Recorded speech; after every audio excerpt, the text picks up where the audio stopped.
So let's start with purpose. I'd like to share with you a theory of what your purpose in life might be Mm-hmm. and see if it makes sense to you. Okay. And we start by approaching it by considering the case of the humble bumblebee, Uh-huh. the honeybee. Yes. The honeybee goes up from the hive and goes to the flowers, then goes back to the hive. I'm testing on Mm-hmm. biology lessons now, yeah? What is it getting from the flowers? Nectar, Yes.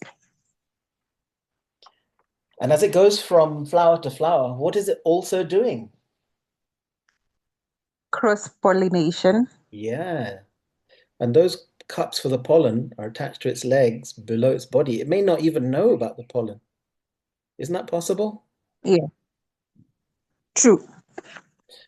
And, I do speculate on things like this from time to time. Maybe I'm just weird, but what makes the honeybee go for nectar? You know, we understand humans, I want to be rich, I want to be famous, blah, blah, blah. What makes the honeybee go every day diligently, as diligent as a bee, from flower to flower to flower to get the nectar and to go back and then going back? Why does it do that, do you think, Irene? I think it is sweet, just like we would go for chocolate every other time. Which I means, think the smell and it has to be very sweet because yes. I don't see any other reason. Yeah. So that basically, out of doing that, it's probably getting pleasure, right? Yes. So that in a way, it's going for the nectar because the nectar brings it happiness. So let's consider the bee goes for the nectar because Uh-huh. that makes it happy. Mm. And it ties into our most primordial movements as animals, as created. Yes. We move towards pleasure, we move away from pain. Mm-hmm. It's the most basic movement of life for us, anyway. So the bee is going for the nectar because it makes it happy. And consider that Mm-hmm. God's purpose for the bee, which is on top of providing fuel to make honey for the hive, is also cross pollination, is achieved as a Yes. natural benefit of the honey going for what makes it happy. Yes. So the bee probably never knows about the pollination. And God is so smart Yes. that he gets his purpose achieved by helping the bee or creating the bee to do what makes it feel great. Sure. So consider that your purpose in life, if you don't know by this point, is to go for what you think will make you happy. And Nice. as a collateral benefit of that, like the cross pollination, God's purpose in life for you will be achieved like automatically. Nice. Nice. Doesn't that make sense? That's how It does. It does. an intelligent, smart, loving God would design it, according to me. So now the question goes back to what makes me happy. Well, I've got something for that too. Don't worry. So just to finish that Uh-huh. thought before we get into the specifics. So it's like the generic Mm-hmm. principle that unless you're one of the few people in life to whom some grand overarching great purpose in life has been revealed, this is like the default. Unless God has come down or an archangel has come down and said, Irene, this is your purpose in life, then you could just go for the default of going for what makes you Uh-huh. happy and trusting that your purpose in life for God's benefits are taken care of on automatic. Makes a lot of sense. So people like Martin Luther King, Martin Luther King could never have become a plumber. You know what I'm saying? Yes. You can't really imagine Nelson Mandela as a travel agent. Will be ridiculous. He'd have been a good one for sure. But sorry, Calvin. Yeah, I'm just laughing. Yeah. What takes Mother Teresa from being born in Yugoslavia in the Cold War to taking care of the poor and the destitute in Calcutta in India? That's a revelation, right? She couldn't do anything else.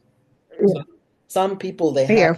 they have a calling, they just can't stop themselves. Great. For them, they do what they're supposed to do. Yeah. But for the rest of us to whom nothing specific or grand or overt has been revealed, we can just go with the default and go for what we think will make us happy. Okay. And as you mentioned, well, that's a wide area, right? I mean, I like hot Yes, chocolate. it is. Does that mean having hot chocolate is my purpose in life?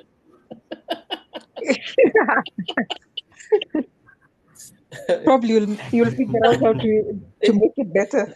it's quite wide. Yeah. But there's Yeah. a couple of pointers which could help to kind of narrow it down to make it more helpful and practical. Mm-hmm. One is the concept of excitement. Mm-hmm. Do you believe in this thing called channeling? Channeling. That's where people say that they're speaking to spirits or beings from other realms or other planets. I have heard about it. I don't quite catch on it. Yeah. But luckily, you don't have to for the purpose of what I want to share. There's this guy called Daryl Anker. He's Mm-hmm. American, and he apparently is talking to an alien entity. Uh, You're breaking up. yeah. Can you hear me now? Hi, Now Irene. you're better. I can hear you clearly. Yes, yes, I can hear you clearly now. So he's talking to an alien entity called Bashar, Bashar, who apparently is a first Mm-hmm. contact specialist. He's one of a group of aliens who get in touch with people from planets that are not connected to the wider galactic civilization, so to speak, according to what they're saying. Mm-hmm. And he prepares us Yeah. with knowledge and tidbits, how to help us, how to prepare for contact, how to make it smooth so it's not a culture shock and we'll get depressed and kill ourselves. You know? Mm-hmm.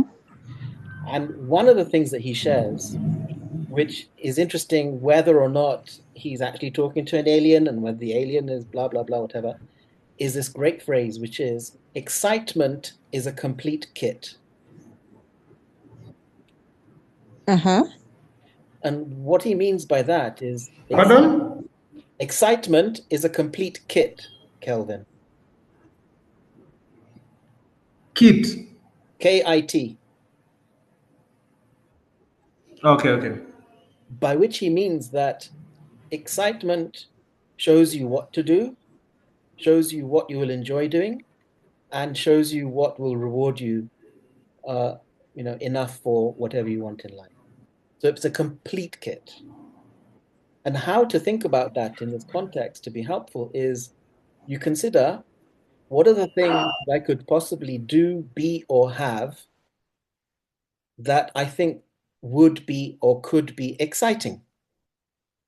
And then you write them down and then you list them in order, most exciting, next most exciting, and so on.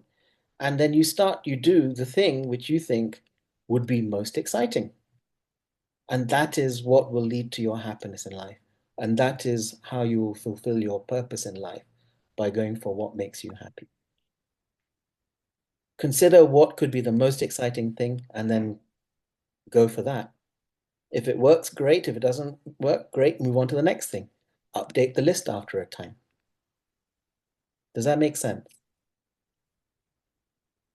Yes, it does. Yeah. So I'll note this down as homework and I'll send it in notes. That one of your homeworks will be to consider what Mm-hmm. things in life could be exciting for you. Which ones of those are most exciting? And how can I get started on moving towards that? You know, uh, adding it to my current activities or changing my lifestyle or whatever. And number two, which is also really nice, a variant of this, how do you know what's going to make you happy? So, how do you fulfill your purpose in life by going for what's going to make you happy? Is to write down 100 things that you love to do and then do them.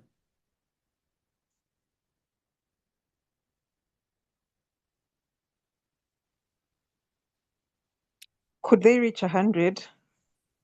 You don't have to get to 100. Even if you got 10, that's still ahead of where you are right now, right? Yeah, sure. And the beauty is some of the things won't even cost money. You could do it later today for free. I know, I know. Let me suggest one, which always appeals to everyone I talk to. You speak Uh-huh. fluent Chinese, hats off, kudos, great. But right next door to China, Japan, you've heard of this thing called origami? Yes.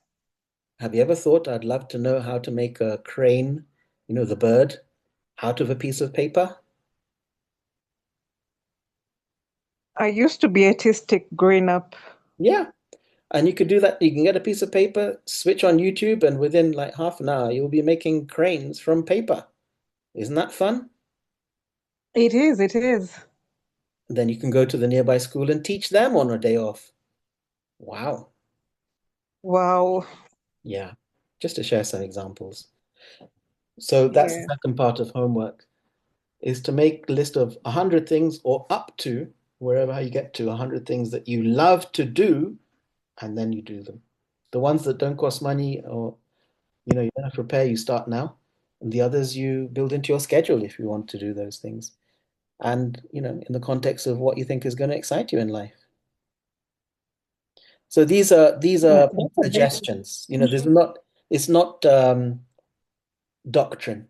We're not writing a new Bible here. It's that, consider happiness is your purpose in life. Consider that if you want to go for that, see what's exciting, and then consider writing down what you love doing and doing that. These are all suggestions and ideas for you to try. The point being, the point of this talk and this session is for you to feel better and have your life go better. Without that point, we're just spouting hot air. And the way is to test it. You know, try it in your life and see if it makes you feel happier. See if you have a greater sense of purpose. See if your questions of why am I here dissolve and disappear and don't plague you anymore. It's a very practical session we're doing. Does that make sense? It does, it does. Yeah. Any questions about any of that or anything we've talked about so far as of now? No, I'm just mind blown that whatever is my purpose has always been with me, Yeah. and I'm just realizing it now. Yeah. Yeah. And that's the bottom line of our session is this phrase, if we knew better, we would do better. Yes. All we're doing is considering new information, which when we consider it and try it out in our lives, could lead to different results. It's not that we are defective or ineffective or lazy or stupid or dumb or cursed. It may simply be a matter of our education up till now has been somewhat incomplete. Sure, sure, sure. Yeah. So I'm just putting more information onto the table. You're free to pick what you want and try it from the purpose of getting what you want.